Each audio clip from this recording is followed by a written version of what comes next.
Warrant जारी कर दिया गया है। इमरान, बुशरा समेत 94 नेताओं के खिलाफ ये वारंट जारी किया गया है। इस्लामाबाद में प्रदर्शन के मामले में ये वारंट जारी किया गया है। 24 नवंबर को प्रदर्शन के मामले में ये वारंट जारी किया गया था। देखिए, अब जो बात की जाए पीटीआई को लेकर या फिर इमरान खान की बीवी को लेकर, मुश्किलें लगातार इनके लिए बढ़ती जा रही हैं। इमरान और बुशरा बीबी की जो मुश्किलें हैं वो एक बार फिर से बढ़ चुकी हैं अजय। ऐसे में वारंट जारी कर दिया गया है। तमाम तरह की तस्वीरें भी सामने आई, चेकिंग को लेकर भी तस्वीरें जो है वो देखी गई थी। बुशरा भी जो है और उनकी इमरान खान की बहन, ये दोनों इस वक्त सबसे ज्यादा पहले निशाने पर हैं सरकार के प्रशासन के, क्योंकि 24 नवंबर को जो प्रदर्शन का ऐलान किया गया था, जिसमें डी चौक जाने की बात पीटीआई के समर्थकों को कही गई थी और बोला था कि बड़ी तादाद में वो लोग जो हैं वो घरों से निकलें, और वैसा हुआ भी। और हजारों की संख्या में जब सड़कों पर लोग निकले तो काफी विवाद हुआ, उसमें कुछ पुलिसकर्मी भी मारे गए, कुछ प्रदर्शनकारी जो है उनकी भी मौत हुई और झड़प जो है वो हर कहीं देखने को मिली। और 24 से लेकर काफी दिनों तक जो है ये प्रदर्शन का दौर चलता रहा। उसी के बाद जो है अब इमरान खान, उनकी बीवी बुशरा भी और उनकी बहन जो है के साथ साथ कई ऐसे बड़े नेता जो हैं वो इस वक्त सरकार के निशाने पर हैं, जिन्होंने पीटीआई के मेंबरों को या जो वर्कर्स हैं, लोगों को जो है वो भड़काया था, जिनको उकसाया था घरों से निकलने के लिए। और उसके बावजूद जब सरकार ने वहां पर दफा 144 लगाई थी, प्रतिबंध लगाया था, उसके बावजूद भी डी चौक जाने की जो है वो उनकी तमाम कोशिशें चली थी। तो ऐसे में अब जो है इमरान खान और उनके साथियों के लिए, बुशराबी के लिए मुसीबतें बढ़ गई हैं, क्योंकि इन सबके खिलाफ जो है वो गैर जमानती वारंट जारी किया गया है। इमरान खान पहले से ही जेल में, अब बुशराबी और उनकी बहन के साथ साथ बाकी जो बड़े नेता हैं उनको भी हिरासत में लिया जाएगा और उन पर भी कानूनी कार्रवाई होगी। किस तरीके से ये सब हुआ, किस तरीके से सरकार को, सुरक्षा बलों को वहां पर कंटेनर्स बड़े बड़े लगाकर, रास्तों को जाम करके, तमाम चीजों को उनको लेकर इनको रोकना पड़ा, मगर उसके बावजूद भी जो है पीटीआई के वर्कर नहीं रुके थे। इवन बुशरा भी जो है वो खुद उस प्रदर्शन में वो पहुंची थी, लीड कर रही थी। तो ऐसे में इनके खिलाफ एक बड़ी कार्रवाई होगी। बिल्कुल, पीटीआई के जो बड़े दिग्गज हैं, बड़े जो प्रमुख नेता हैं, उन सबका नाम जो है इसमें शामिल है जिनके खिलाफ वारंट जारी किया गया है। ऐसे में अगर बात की जाए तो देखिए, जिस तरीके से कार्रवाई अजय अब की जा रही है यहाँ पर, क्योंकि पुलिस ने अदालत में ये कहा था कि वारंट जारी करना बहुत जरूरी है, क्योंकि हालात जो है वो बद से बदतर होते जा रहे हैं। वारंट जारी कर दिया गया, अदालत ने बात मान ली और उसके बाद जो प्रमुख नेता है उन सभी का नाम इसमें शामिल कर दिया गया। तो इस प्रोटेस्ट पर भी कोई असर इसका देखा जाएगा क्या? क्योंकि लगातार जो प्रोटेस्ट है वो आक्रामक ही नजर आया है, हालात गंभीर बने हुए हैं। देखिए, प्रोटेस्ट तो अब खत्म हो चुका है, तो ऐसे में इस पे तो असर क्या होगा, मगर ये जरूर है कि इनके हिरासत में जाने के बाद, इनकी गिरफ्तारियों के बाद फिर कहीं ना कहीं पीटीआई के वर्कर जो हैं एक बार फिर अपने नेताओं को छुड़ाने के लिए या इनके पर होने वाली कार्रवाई को लेकर जो है वो अब बाहर निकल सकते हैं, वो विरोध कर सकते हैं और फिर कहीं ना कहीं वैसे हालात जो पहले बने थे वैसे हो सकते हैं।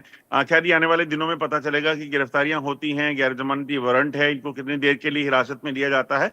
मगर एक चीज साफ है कि जो हो रहा है उससे कहीं ना कहीं इतना जरूर है कि पाकिस्तान में हालात जो हैं अभी नियर फ्यूचर जो है वो बेहतर होते नहीं दिख रहे हैं। एक तरफ चैंपियन ट्रॉफी होनी है, एक तरफ वीआईपी मूवमेंट है, वहां पे विजिट है, और दूसरी तरफ जो हालात इस वक्त बने हुए हैं गिलगित बाल्टिस्तान में, बलूचिस्तान में, खैबर पख्तूनख्वा में, पाकिस्तान के कब्जे वाले कश्मीर में, वैसे ही हालात जो है इस वक्त पाकिस्तान सरकार के भीतर पाकिस्तान में बने हुए हैं। बिल्कुल, हालात काफी गंभीर हो चुके हैं, एक्शन अब इस पे लिया जा रहा है। इसी के साथ साथ लगातार जो पीटीआई की तरफ से हुंकार देखी गई कि जब तक इमरान खान को बाहर नहीं निकाला जाएगा तब तक वो शांत बैठने वाले नहीं है। नाराजगी सरकार के खिलाफ जाहिर सी बात है, देखिए अभी भी जा रही है। किसी भी वक्त जो है और भी ज्यादा आक्रामक पीटीआई के समर्थक हो सकता है। फिलहाल जिस तरीके से इन्हें काबू किया गया है अजय, ऐसे में ये संभावना नहीं थी, क्योंकि उस वक्त काफी नुकसान हुआ था, लोगों की जानें भी गई थी और ऐसे में यही अनुमान लगाया जा रहा था कि काफी कुछ ज्यादा अभी आगे नुकसान जो है वो होना बाकी है और आक्रामक स्थिति जो है वो आगे बनती हुई नजर आएगी। लेकिन एक्शन जो है वो जिस तरीके से लिया गया है, इसकी उम्मीद शायद किसी को नहीं थी, क्योंकि अब मुश्किलें जो है वो बढ़ती जा रही है। ऐसे में क्या कोई अगला कदम जो है इमरान खान सोच सकते हैं अंदर जेल में बैठे हुए, क्योंकि लगातार वही पैगाम जो है वो बाहर भेज पा रहे थे, अब वो पैगाम जो है वो नहीं दे पाएंगे अपनी बहन या फिर बुशरा बीबी को भी। तो ऐसे में क्या कुछ वो अगली जो रणनीति होगी उनकी वो क्या देखी जा सकती है? जिस तरीके के हालात बने हुए हैं उसमें अब इमरान खान के पास कोई ऑप्शन नहीं है, क्योंकि वो जेल में हैं। अब बुशरा भी, उनकी बहन और उनके बाकी जो बड़े नेता हैं जो इस प्रोटेस्ट को लीड कर रहे थे। जब इमरान खान अब जेल में हैं, तब से लगातार पीटीआई को संभाले हुए थे। अगर ये लोग भी अरेस्ट हो जाते हैं, इनकी गिरफ्तारियां होती हैं, तो इमरान खान की पार्टी के लिए काफी नुकसान हो सकता है। हालांकि कितनी देर तक जो है इनको जेल में रखा जाएगा, कितनी देर तक ये जो है वहां पर उसके बाद जो कितना समर्थन इनको वापस हासिल होता है, पीटीआई के कार्यकर्ता वापस घरों से निकलते हैं या नहीं, ये देखना होगा। मगर अभी कहीं ना कहीं इमरान खान के लिए चिंता की बात यही है कि गैर जमानती वारंट है, फिर कोर्ट से इनको कितनी राहत मिलती है उस चीज को देखना होगा, क्योंकि इमरान खान भी पिछले लंबे समय से कोशिश कर रहे हैं जेल से बाहर निकलने की। 54 मामले उन पर जो है वो दर्ज किए गए हैं, जिनमें से अभी तक सिर्फ 4 मामलों में उनको जो है वो बेल मिली है और बाकी के 50 मामले अभी भी लंबित हैं। तो कहीं ना कहीं लंबी जंग है इमरान खान के लिए। जब तक वो बाहर नहीं आ जाते, तब तक सरकार के खिलाफ बोलना या फिर किसी भी तरीके से यहाँ जेल से बाहर आना, वो उनके लिए एक मुश्किल काम जो है वो लग रहा है। और बाकी कार्यकर्ता भी कहीं ना कहीं जब ये बड़े नेता अरेस्ट हो जाएंगे, बुशरा भी अरेस्ट हो जाएंगे, उसके बाद उनके लिए भी काफी चिंताएं होंगी, पीटीआई के लिए काफी चिंता होंगी, क्योंकि सेना जो है अभी तक शहबाज शरीफ के समर्थन में खड़ी है। बिल्कुल, और सेना अभी तक शरीफ के समर्थन में तो है। इमरान खान की मुश्किलें जो है वो लगातार बढ़ती नजर आ रही हैं, लेकिन अगर देखा जाए तो जिस तरीके से पाकिस्तान में चारों तरफ से हालात बने हुए हैं, उसको भी संभालते नजर आ रहे हैं वहाँ की सरकार। तो वैसे में हालात उनके और भी ज़्यादा बदतर होते जाते हैं, चिंता उनकी और भी ज़्यादा खराब होती जाती है। दूसरी तरफ रुक रुक कर ये प्रोटेस्ट देखा जाता है अजय, क्योंकि इससे पहले भी ऐसा ही प्रोटेस्ट देखा गया था। इमरान खान की गिरफ्तारी पर रोक लगाने की पूरी कोशिशें जो है पीटीआई समर्थकों की तरफ से देखी गई, लेकिन वो रोक नहीं पाए और आखिरकार कड़ी मशक्कत के बाद इमरान खान को अपने साथ लेकर चले गए थे, उनकी गिरफ्तारी हो गई थी।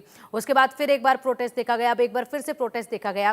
तो लगता नहीं है कि पीटीआई के समर्थक जो हैं इसके बाद शांत बैठ सकते हैं। हालांकि मुश्किल अभी जरूर है, लेकिन जैसे हालात 1-2 महीने 3-4 महीनों में शांत होंगे, तो लगता है कि ऐसे एक बार फिर से कोशिशें की जा सकती हैं। या फिर अब अगले मामलों में की सुनवाई की ही बात कर लें, तो क्या वहां पर कुछ राहत मिल सकती है पीटीआई को? देखिए, अभी तो गैर जमानती वारंट जो है वो निकला है, उसके बाद इनकी गिरफ्तारियां होंगी और उसके बाद पता चलेगा कि इनको कब राहत मिलती है, कब इनको जेल से छोड़ा जाएगा। ये बात की बात है। पहले तो गिरफ्तारियों के लिए वारंट निकला है, अब गिरफ्तारियां होने के बाद पता लगेगा। और गिरफ्तारियों के वारंट निकलने के बाद क्या पुलिस इनको गिरफ्तार कर पाती है कि नहीं। जब इमरान खान की गिरफ्तारी हुई थी, तब भी काफी विवाद जो है वो लगातार बना हुआ था। और उसके बाद एक बार फिर से अगर इस तरह के हालात रहते हैं, तो क्या बुशरा बी के समर्थन में भी पीटीआई खड़ी होती है, वर्कर खड़ा होता है कि नहीं। मुझे याद है जब इमरान खान को जेल ले जाया गया, जेल ले जाना था और कोर्ट से उन्हें कहा गया था कि इनकी हिरासत को जो है टाला नहीं जा सकता। उस ठीक वक्त है। जो है कोर्ट में भी काफी बड़ी तादाद में पीटीआई के वर्कर पहुंचे थे, उनको गिरफ्तार नहीं करने दिया गया था।